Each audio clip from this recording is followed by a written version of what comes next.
Sejam todos bem-vindos à aula 14 do curso de Estruturas Algébricas. Nessa aula eu vou falar da parte 2 de classes laterais, onde basicamente eu vou apresentar algumas proposições, o teorema de Lagrange com a sua demonstração, que é fundamental para esse curso, e alguns corolários relacionados.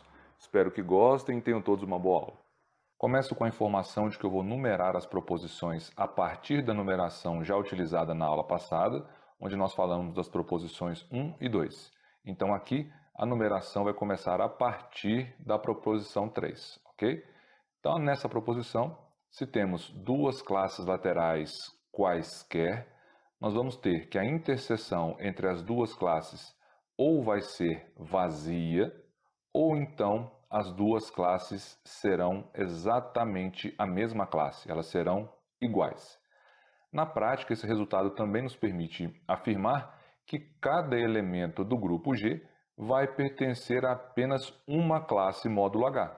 Isso é fácil de perceber porque vamos supor que as duas classes possuam um elemento em comum. Se elas tiverem um elemento em comum, a interseção entre elas não vai ser vazia. Então essa parte não vai acontecer. Se essa parte não acontece, obrigatoriamente vai acontecer essa parte. Então as duas classes serão iguais. Então, na realidade, o elemento vai estar em apenas uma classe, já que as duas serão iguais, tá certo? Então é importante frisar que com esse resultado nós podemos garantir que cada elemento de um grupo G vai pertencer a apenas uma classe lateral módulo H. E como nós podemos demonstrar esse resultado? Ora, vamos começar admitindo que não vale essa igualdade, ou seja, que a interseção entre as duas classes é não vazia, ou seja, existe um elemento que pertence a essa interseção. Se o elemento está na interseção, ele está em cada uma das duas classes. Está na classe AH e também está na classe BH.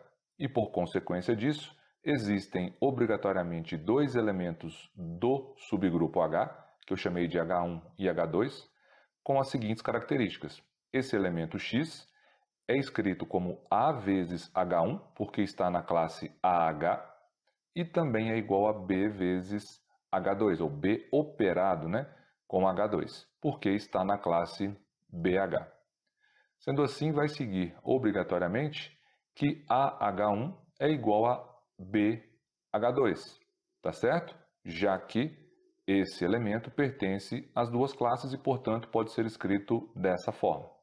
Agora, aqui nós podemos operar ambos os lados por A menos 1 pelo inverso de A e podemos garantir que o inverso existe porque esse elemento A é um elemento de G e G é um grupo, ok? Operando aqui A menos 1 com A é o neutro operado com H1 é o próprio H1 e aqui o outro resultado se repetiu. Agora podemos operar ambos os lados por H2 a menos 1 pelo inverso de H2, que também existe, já que H2 é um elemento de H, H é um subgrupo e, portanto, todos os elementos de H possuem inverso. Em particular, o H2 possui inverso. Aqui, o H2 com seu inverso é igual ao neutro, então o resultado vai ser H1, H2 a menos 1 igual a menos 1 operado com B. Percebam que H1 operado com H2 a menos 1 é a operação de dois elementos de H. Pela propriedade do fechamento, esse resultado ainda é um elemento de H. Mas esse resultado é igual a A menos 1B e, portanto, o elemento A menos 1B também pertence ao subgrupo H. Ora, na aula anterior, na proposição 2, da aula 13, que eu vou inclusive deixar um card aqui em cima, nós provamos que se A menos 1B pertence a H, sendo A e B os elementos que geraram as classes laterais AH e BH, implica que as duas classes são iguais. Então, nós acabamos de provar que, se não valer que a interseção entre as duas classes é vazia, obrigatoriamente vai valer que as duas classes são iguais. Então, se não vale uma, vale a outra. Então, nós temos aqui a garantia da demonstração dessa proposição. A próxima proposição, proposição 4, garante que toda classe lateral AH é equipotente ao subgrupo H. E o que significa isso? Toda classe lateral terá a mesma quantidade de elementos do subgrupo H. A demonstração é bem simples. Para mostrar que dois conjuntos possuem a mesma quantidade de elementos, basta que a gente verifique que existe uma bijeção entre esses conjuntos. A bijeção garante que ambos terão a mesma cardinalidade. Ora, se nós pegarmos essa aplicação, a aplicação que leva o subgrupo H na classe lateral AH, pegando cada elemento do subgrupo e levando no elemento AH, fica fácil de provar que essa aplicação é uma bijeção, e como ela é uma bijeção, a proposição fica demonstrada, já que a bijeção garante que os conjuntos possuem a mesma cardinalidade. Eu não vou mostrar a bijeção aqui, nós já verificamos como fazer isso em aulas passadas, mas é apenas verificar que essa função é injetiva e sobrejetiva, mostrando que ela é bijetiva, tá certo? Então, isso é suficiente para demonstrar essa proposição. Agora, uma definição. Se a quantidade de classes laterais módulo H é finita, obviamente sendo o H um subgrupo de G, essa quantidade é chamada de índice do subgrupo H em G, índice de H em G, tá certo? E nós denotamos isso dessa forma. Então aqui nós lemos índice de H em G, tá certo? Então a quantidade de classes laterais é o índice de H em G. E, portanto, esse índice representa o número de classes laterais distintas, obviamente, módulo H, que são definidas pelos elementos do grupo G.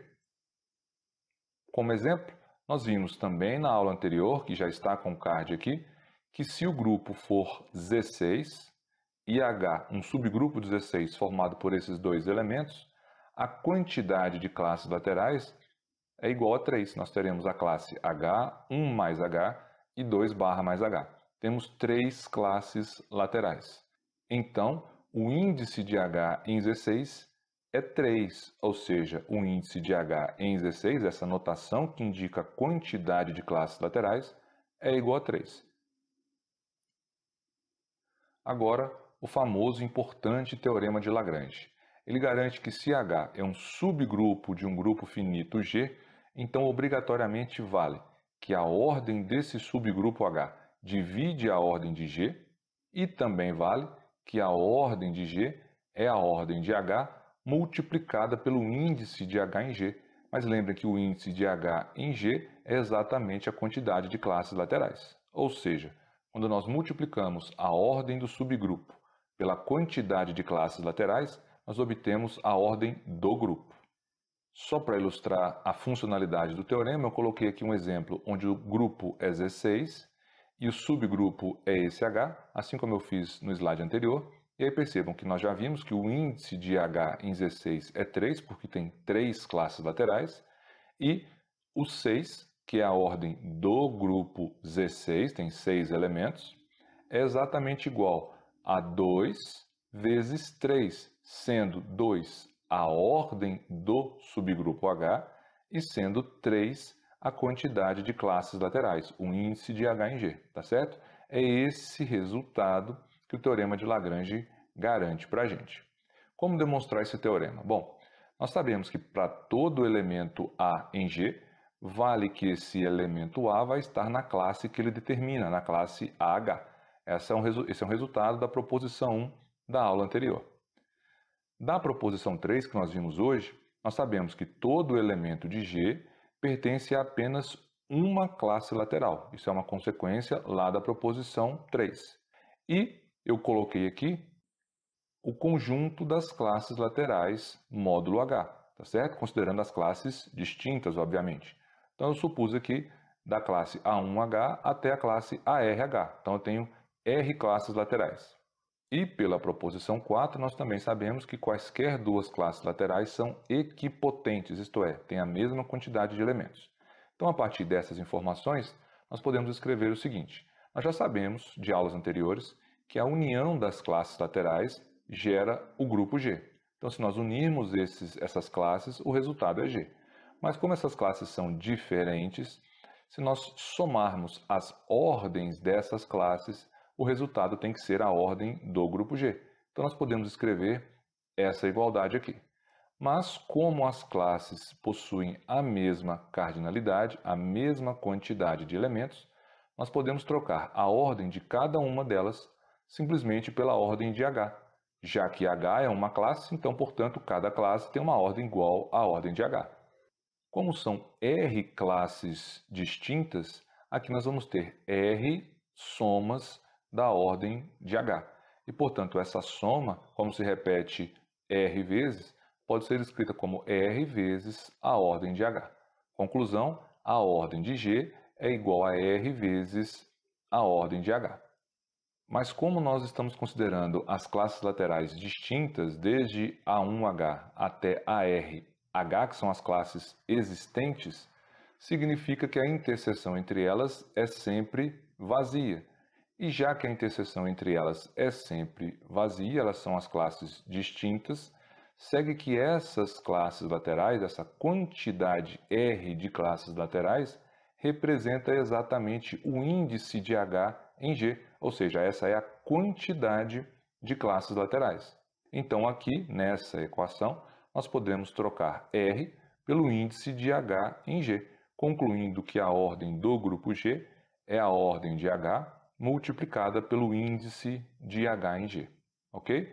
E como essa igualdade é verdadeira, uma consequência direta é poder escrever que a ordem de H divide a ordem de G, já que ordem de H dividir a ordem de G significa que a ordem de G tem que ser igual à ordem de H multiplicada por alguém. E esse alguém, já está aqui indicado, é a quantidade de classes laterais, o índice de H em G, tá certo? E assim fica demonstrado o importante teorema de Lagrange. O teorema permite uma série de conclusões. Eu listei aqui algumas delas como corolários. O primeiro deles é que se G é um grupo finito e α é um elemento desse grupo, então a ordem do elemento vai dividir a ordem do grupo, que é a ordem de G. Isso é fácil de perceber. Como α é um elemento de G, o subgrupo gerado por α tem a mesma ordem do elemento α. E a ordem do subgrupo tem que dividir a ordem de G. Como a ordem do subgrupo é igual à ordem de α, segue que a ordem de α tem que dividir a ordem de G. Um outro resultado interessante, o corolário 2, garante que se a ordem do grupo for o número P', e sendo G um grupo finito, obrigatoriamente esse grupo é cíclico e os seus únicos subgrupos são os triviais, ou seja, o subgrupo formado apenas pelo elemento neutro e o próprio grupo. É fácil de enxergar isso. Se a ordem é prima, os subgrupos possíveis têm que ter uma ordem que seja divisor do grupo G.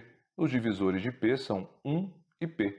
O subgrupo que tem ordem 1 é apenas aquele formado pelo neutro. O subgrupo que tem ordem P é o próprio grupo G. E para finalizar, o corolário 3, que garante que se G é um grupo finito e H um subgrupo gerado pelo elemento A, que é um elemento de G, então esse elemento A do grupo G, se for elevado à ordem de G, vai ser igual ao elemento neutro.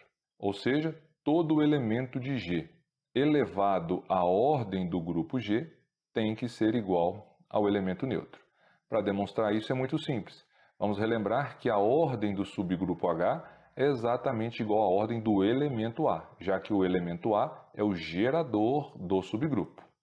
Então, pelo teorema de Lagrange, a gente sabe que a ordem de G é a ordem de H multiplicada pelo índice de H em G. Mas vejam que a ordem de A é igual à ordem de H. Então, nós podemos trocar a ordem de H pela ordem de A, ficando dessa forma. E, portanto, elevar o elemento A à ordem de G significa elevar esse elemento A à ordem de A multiplicada pelo índice de H em G, ou seja, pela quantidade de classes laterais. Essa expressão pode ser reescrita como uma potência de potência, onde na base da potência nós temos A elevado à ordem de A. Ora, por definição, o A elevado à ordem de A só pode ser o elemento neutro. Então nós temos o neutro elevado ao índice de H em G, que é, com certeza, igual ao neutro, já que neutro elevado a qualquer valor é o próprio neutro, concluindo assim a demonstração dessa proposição. Esses eram os resultados que eu queria passar para vocês hoje. Espero que tenham gostado, entendido e aguardo todos no próximo vídeo do canal. Tchau!